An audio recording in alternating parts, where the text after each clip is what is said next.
Hello there, folks. Today it hasn't been the best of weather, actually. It has been a lot of cancelled or delayed bus tours and so on due to both snow and weather and windy, so not the best weather today. Better to sit inside and do some videos. There is a numerous amount of vinyl tags out there. And I have missed pretty much all except for the original one due to preparing for my 10 years anniversary and putting together the nostalgic mixes that I did for that video and numerous stuff. So but I felt like at least one I should be doing.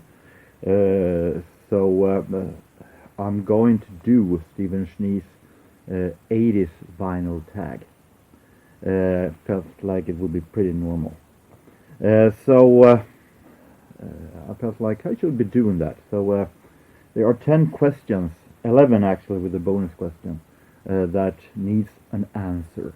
And before I get down to it, I'm going to say right now that there are some special things that you need to remember with this. I know that you, Stephen, actually had the idea that we were going to do one genre of the 80's and focus on that. I will not be able to do that 100%, much because I started to listen to pop music for real around 84, but maybe most of all 1985. And during the entire 80's, I listened mostly to radio. I didn't discover new stuff much through vinyl at the time.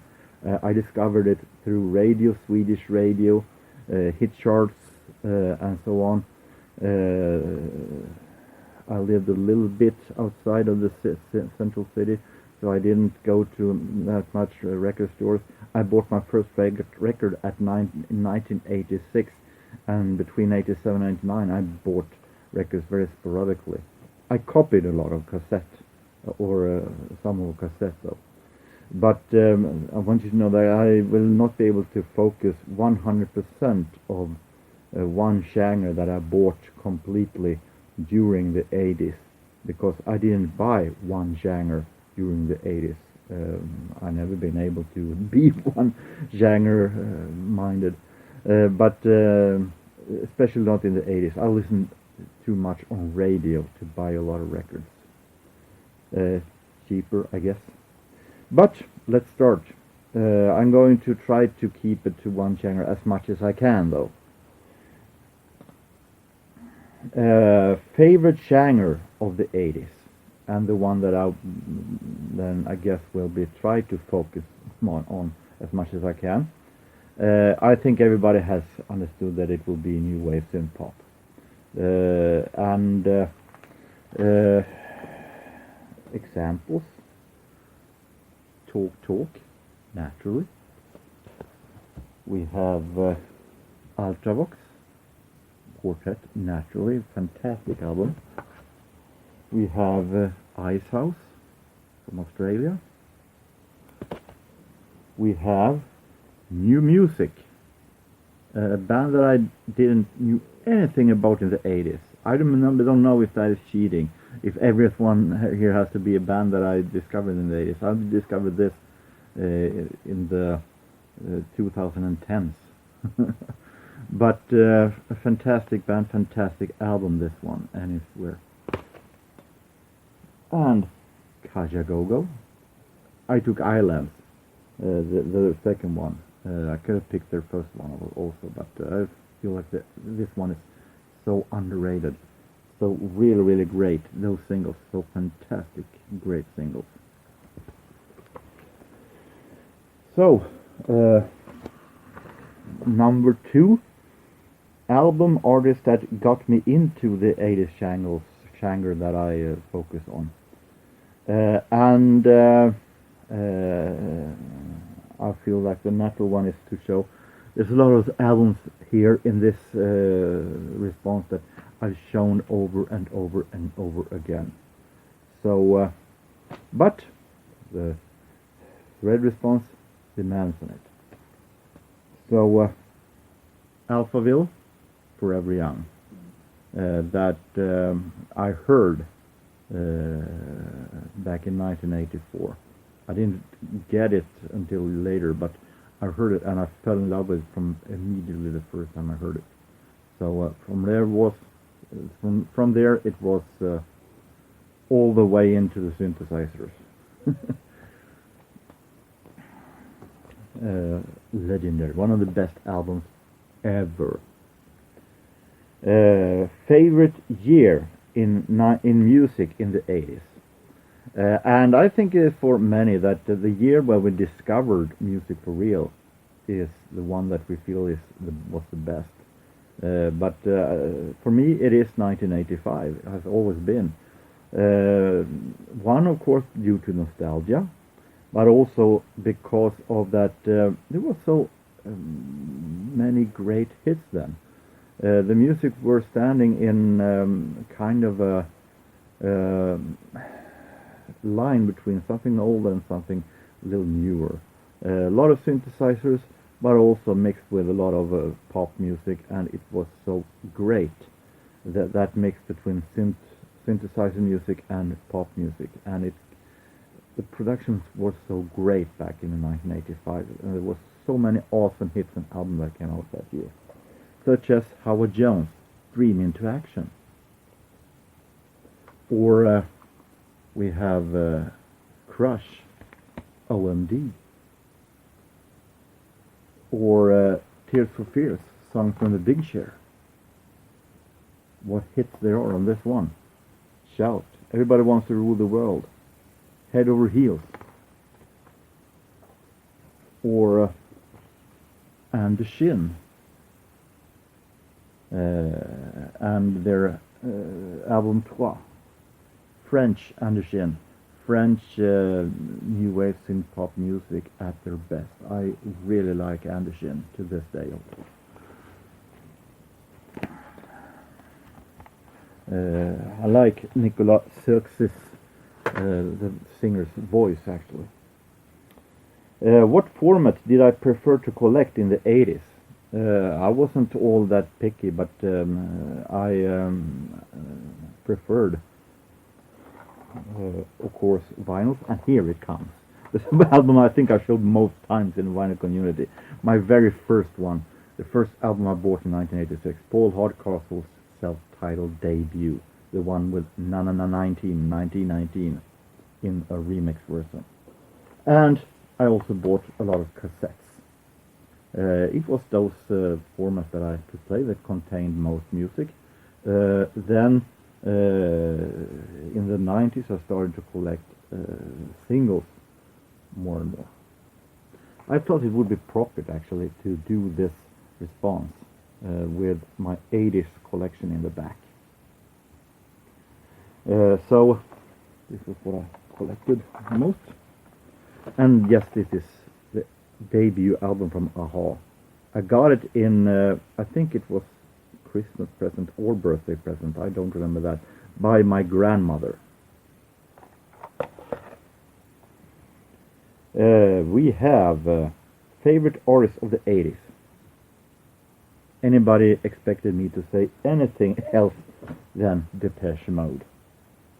I'm not going to say that I collected then everything. As I said, I didn't buy that much records back then. I listened more to radio and recorded from radio. But Master and Servant. We have Construction Time again. We have Black Celebration. And of course their singles 1981 to 85, that I was the first one that the Depeche Mode album I ever bought, but I bought the cassette. The cassette is a little bit hidden away in a closet in a drawer. I have a hard time getting out, but I have a CD version of it. So Depeche Mode, of course. Every time I heard a new Depeche Mode song, it was must record from radio. So radio formed me to what I am today. We have underrated 80s album that I like to encourage people to check out. This is an album that I bought on cassette back in 1987, I think. And then I now have on the cassette is long gone, but I have it on vinyl now. And it is a lot of synthesizer in it, but maybe it's more the disco than synthesizer, but it is whatever. British group Dead or Alive and their album Youthquake. Dead or Alive, of course, most famous for You Spin Me Round, like a record. But this album is so much more, actually. They are a really disco inferno. Such an amazing 80s disco style, produced by Stock Aitken Waterman, the British production gods in the 80s, in my opinion. And maybe the most powerful and hard-hitting disco sound that Stock Aitken Waterman actually did.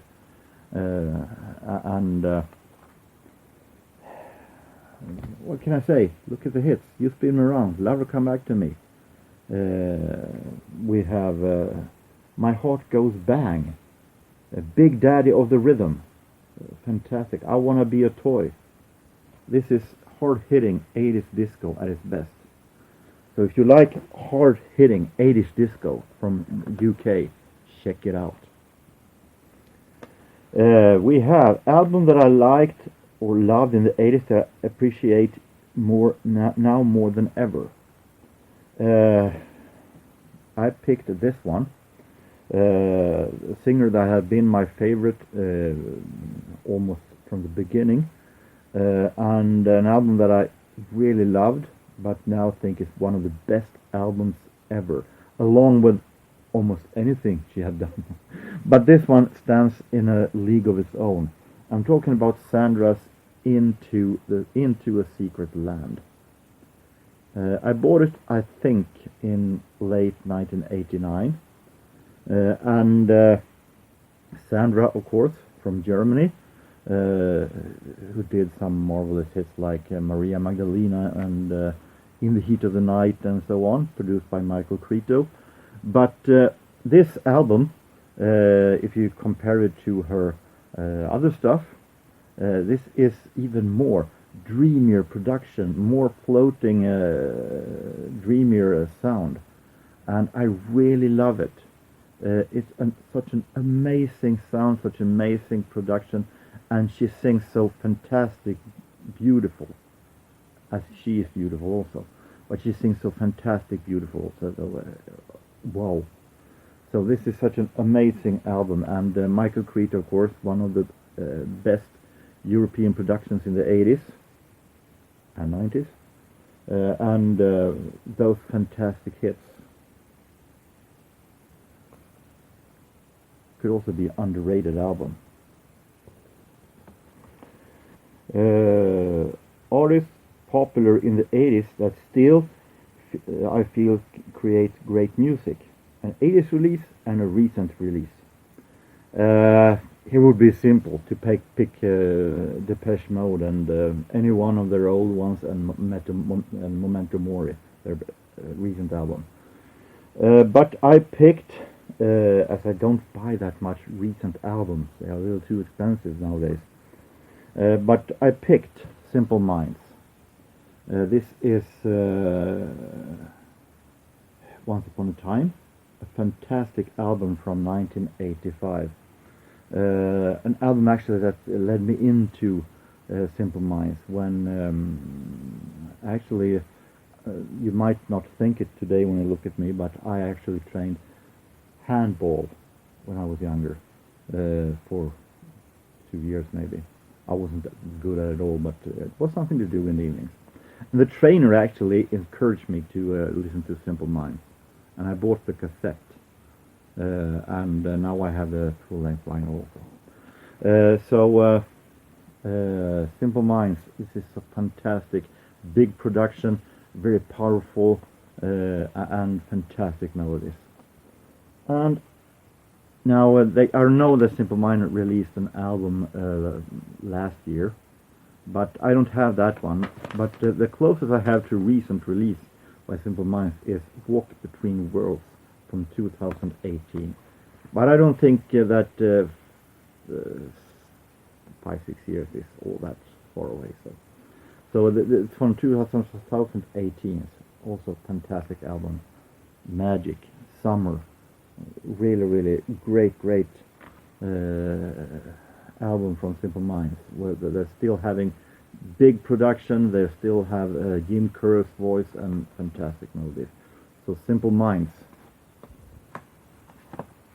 We have an 80's album reissued in 2023, and there I have to skip actually, because I don't buy new reissued albums that are reissued.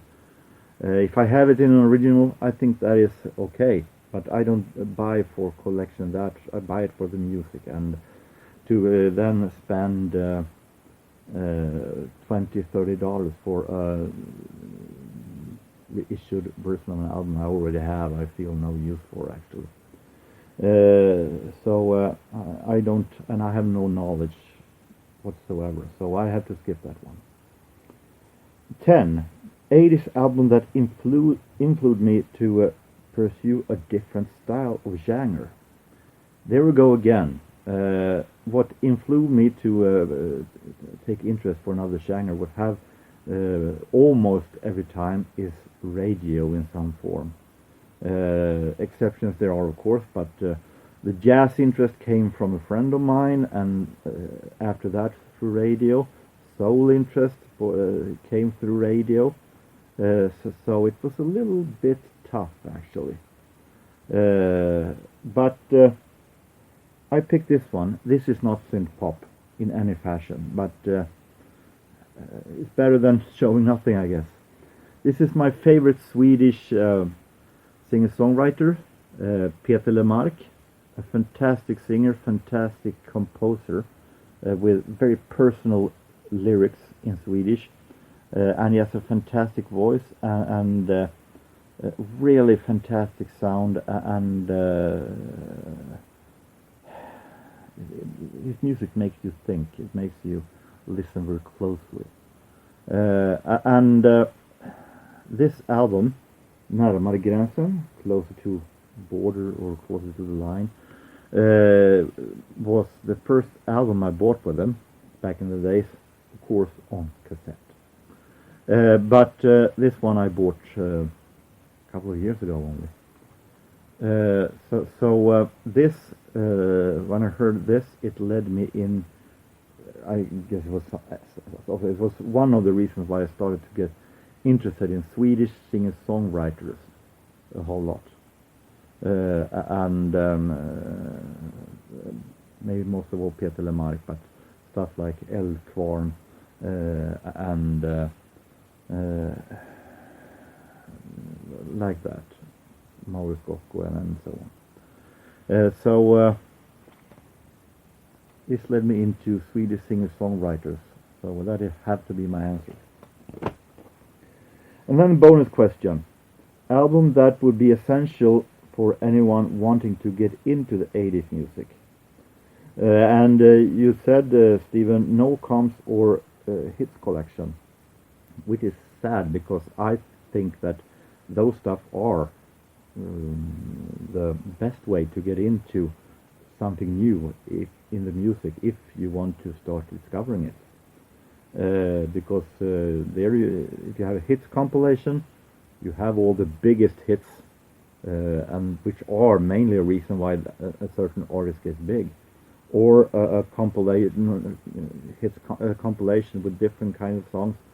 You can listen to different kind of music through different many years, and get a picture of how the music sounded like then.